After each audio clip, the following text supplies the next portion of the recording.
News bulletin में आपका स्वागत है। आइए जानते हैं बिहार की 30 फटाफट बड़ी खबरों को।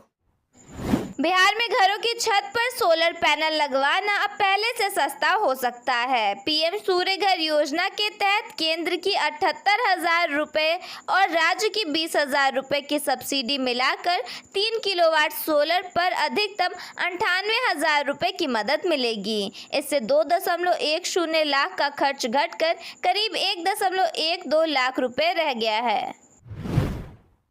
सीएम सम्राट चौधरी ने पटना के एक महादलित टोले को खास तोहफे दिए हैं। मॉडल स्कूल, सामुदायिक भवन, आंगनबाड़ी केंद्र समेत कई योजनाओं को लेकर घोषणा की। इस दौरान उन्होंने पीएम नरेंद्र मोदी और नीतीश कुमार के सपने को साकार करने की भी बात कही है।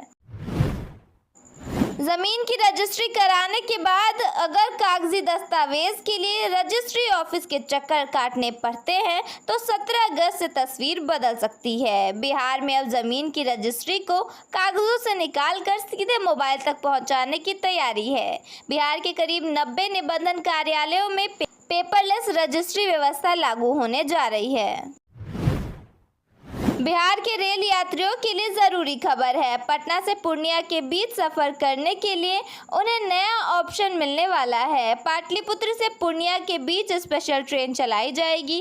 इस स्पेशल ट्रेन का परिचालन 17 अगस्त से होगा और यह ट्रेन सहरसा होते हुए पूर्णिया कोट तक चलेगी। 16 सितंबर यानी पूरे एक महीने तक ट्रेन चलाई जाएगी।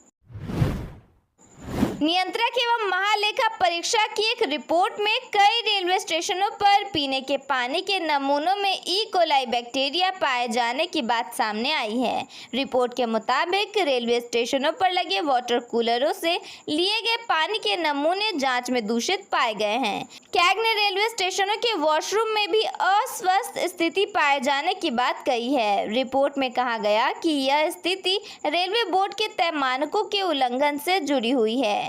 सुपर बग का मतलब ऐसे घातक बैक्टीरिया से है जिन पर एंटीबायोटिक दवाओं का भी खास असर नहीं होता, यानी इसकी चपेट में आने वाले व्यक्ति को ठीक करना बहुत मुश्किल है।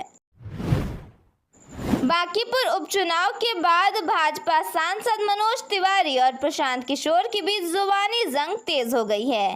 पीके के फ्रॉड वाले बयान पर मनोज तिवारी ने पलटवार करते हुए उन्हें अहंकारी बताया और खुद को संस्कारी बिहारी करार दिया। बिहार में शिक्षक बनना अब पहले से कठिन होने वाला है। अब अभ्यर्थियों को पीटी के बाद मेंस की परीक्षा भी देनी पड़ेगी। इसके बाद ही वे शिक्षक बन सकेंगे। परीक्षा का पैटर्न बदलने से अभ्यर्थियों को अब उसी तरह से तैयारी करने की भी जरूरत पड़ेगी। जानकारों का मानना है कि पहला फेज पीटी होगा। यहाँ अभ्यर्थियों को शुरुआती स्क्रीनिंग की जाएगी, यानी हर उम्मीदवार को मेंस तक पहुँचने का मौका नहीं मिलेगा। पीटी में सफल होने वाले अभ्यर्थी ही मेंस दे सकेंगे।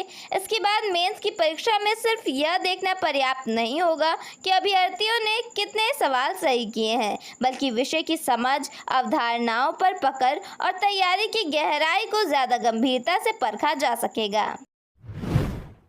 पटना के गर्दनी बाग धरना स्थल पर छात्रों के विभिन्न मुद्दों को लेकर रविवार 16 अगस्त को पूर्णिया के निर्दलीय सांसद पप्पू यादव एक दिन की भूख हड़ताल पर बैठ गए हैं। बीपीएससी अभ्यर्थियों के प्रदर्शन के बीच पप्पू यादव ने छात्रों की मांगों का समर्थन करते हुए सरकार से जवाबदेही तय करने और परीक्षा में कथित धांधली के मामलों में कार्रवाई की मांग की है। उन्होंने साफ कहा कि 70वीं बीपीएससी परीक्षा में जिन लोगों ने धांधली की है उनके खिलाफ कार्रवाई होनी चाहिए। बांकीपुर जीतने के बाद प्रशांत किशोर का नया एक्शन प्लान तैयार हो गया है। एक बार फिर वह यात्रा पर निकलने वाले हैं। प्रशांत किशोर गांव-गांव घूमेंगे और जनसभाओं में शामिल होंगे। इससे पहले केंद्रीय मंत्री चिराग पासवान ने उनकी तारीफ की। पूर्व मुख्यमंत्री नीतीश कुमार ने खुसरूपुर के श्री गौरी शंकर बैकुंठनाथ धाम मंदिर का दौरा किया। उन्होंने विधिवत पूजा अर्चना की, जिसके बाद मंदिर परिसर में श्रद्धालुओं और स्थानीय लोगों की भारी भीड़ जुट रही है। केंद्र सरकार की तरफ से 7 नई अमृत भारत एक्सप्रेस ट्रेनों को मंजूरी दी गई है। देश के अलग अलग रूटों पर इन ट्रेनों को चलाया जाएगा। इससे बिहार के लोगों को भी काफ़ी हद तक फायदा हो सकेगा। कई ऐसी ट्रेनें हैं जो बिहार से या फिर बिहार के आसपास से होकर गुजरेंगी। दिल्ली से पटना लौटते ही नेता प्रतिपक्ष तेजस्वी यादव ने बिहार और केंद्र सरकार पर जमकर निशाना साधा है। उन्होंने पेपर लीक, शराबबंदी, दिमागी नक्सली, सिवान में गोलीकांड और युवाओं के आंदोलन समेत कई मुद्दों पर सरकार को घेरा। तेजस्वी ने आरोप लगाया कि बिहार में लगातार परीक्षाओं और बहाली में पेपर लीक की घटनाएं हो रही हैं और प्रदेश पेपर लीक की राजधानी बनता जा रहा है। प्रधानमंत्री के दिमागी नक्सली वाले बयान पर तेजस्वी यादव ने आपत्ति जताई है। उन्होंने कहा कि जब किसान आंदोलन करते हैं तो उन्हें खालिस्तानी कहा जाता है, जब जनजी आंदोलन करती है तो उन्हें दिमागी नक्सली कहा जाता है। तेजस्वी ने कहा कि प्रधानमंत्री को इस तरह की भाषा शोभा नहीं देती। तेजस्वी यादव ने बिहार की शराबबंदी नीति पर भी सवाल उठाए। उन्होंने कहा कि शराबबंदी पूरी तरह फेल है और राज्य में शराब की होम डिलीवरी तक हो रही है। उन्होंने कहा कि कहने के लिए शराबबंदी लागू है, लेकिन हकीकत में शराब आसानी से उपलब्ध है, हर जगह शराब मिल रही है। तेजस्वी ने आरोप लगाया कि सत्ता में बैठे लोगों की मिलीभगत से शराब का बड़ा रैकेट चल रहा है। जहानाबाद नगर परिषद क्षेत्र में जल्दी 8000 LED स्ट्रीट लाइटें लगाई जाएंगी, जिस पर करीब 7.17 करोड़ रुपए खर्च होंगे। यह योजना शहर की सड़कों और गलियों को रोशन करेगी, जिससे सुरक्षा बढ़ेगी और बिजली की खपत भी कम होगी। शराबबंदी वाले बिहार में तस्कर अब पुलिस से बचने के लिए घोरों का इस्तेमाल कर रहे हैं। पूर्वी चंपारण में पुलिस ने एक ऐसे ही तस्कर को घोरे पर लदी 52.56 लीटर विदेशी शराब के साथ गिरफ्तार किया है। पटना में छात्रों की मांग को लेकर सांसद पप्पू यादव ने गर्दनीबाग धरना स्थल पर एक दिन का उपवास रखा।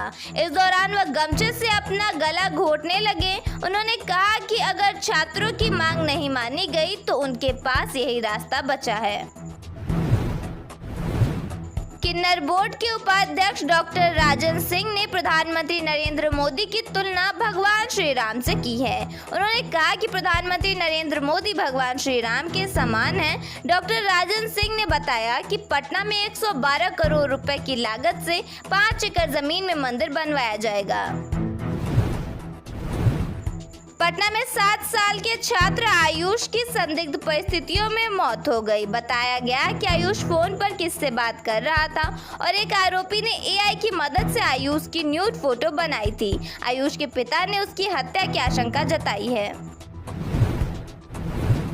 पावर स्टार पवन सिंह ने कहा कि बॉस बनकर उनके पूरे शरीर में दाग हो गया। उन्होंने कहा कि आज भी वह अपने घर पर चटाई बिछाकर सोते हैं।